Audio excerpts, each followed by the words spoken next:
നവകേരള സദസ്സ് ബഹിഷ്കരിച്ച അദ്ദേഹം ഉൾപ്പെടെയുള്ള എല്ലാ MLA മാരും നവകേരള പദ്ധതി യഥാർത്ഥത്തിൽ നവകേരള സദസ്സിനകത്ത് ഉയർന്നു വന്ന നിർദ്ദേശങ്ങളുടെ അടിസ്ഥാനത്തിലാണ് നവകേരള പദ്ധതികൾ കേരളത്തിൽ നടപ്പിലാക്കുന്നത്. അവിടെ ബഹിഷ്കരിച്ചവരെല്ലാവരും ആദ്യം തന്നെ ആ നവകേരള പദ്ധതിയിൽ അവരുടെ പ്രപ്പോസൽ സമർപ്പിക്കുകയും ആ നവകേരള പദ്ധതിക്ക് ക്യാബിനറ്റ് അംഗീകാരം നൽകി കേരളത്തിലെമ്പാടും ആ നവകേരള സദസ്സിൽ ഉയർന്നു വന്ന അഭിപ്രായങ്ങളെ അടിസ്ഥാനപ്പെടുത്തിക്കൊണ്ടുള്ള പദ്ധതികൾ ആരംഭിച്ചു കഴിഞ്ഞിരിക്കുകയാണ്. യഥാർത്ഥത്തിൽ വികസനത്തെക്കുറിച്ച് ചർച്ച ചെയ്യുന്നത് അവരെ ഭയപ്പെടുത്തുന്നുണ്ട്. കേരളത്തിൽ വരുന്ന വലിയ മാറ്റം കേരളീയത്തിൻ്റെ എല്ലാ മേഖലയ്ക്കകത്തും, ഒരു വകുപ്പിനകത്ത് മാത്രമല്ല എല്ലാ വകുപ്പിലും വരുന്ന മാറ്റങ്ങൾ, ആ മാറ്റം എങ്ങനെ നമ്മുടെ നാടിനെ മുന്നോട്ട് കൊണ്ടുപോകുന്നു, ഇത് ചർച്ച ചെയ്യപ്പെടരുത് എന്നൊരു ആഗ്രഹം സ്വാഭാവികമായിട്ടും അവർക്കുണ്ടായിരിക്കും.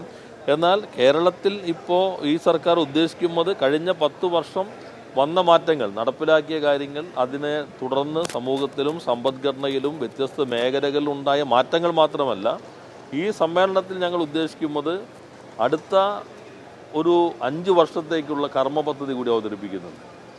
ഇപ്പോൾ നെക്സ്റ്റ് 5 ഇയേഴ്സ് എങ്ങനെയായിരിക്കണം, 10 വർഷത്തെ അനുഭവങ്ങളുടെ സ്വാംശീകരണവും അടുത്ത 5 വർഷത്തിൻ്റെ ഒരു നയപരിപാടിയും ഇതിനകത്ത് ചർച്ച ചെയ്യപ്പെടുന്നുണ്ട്.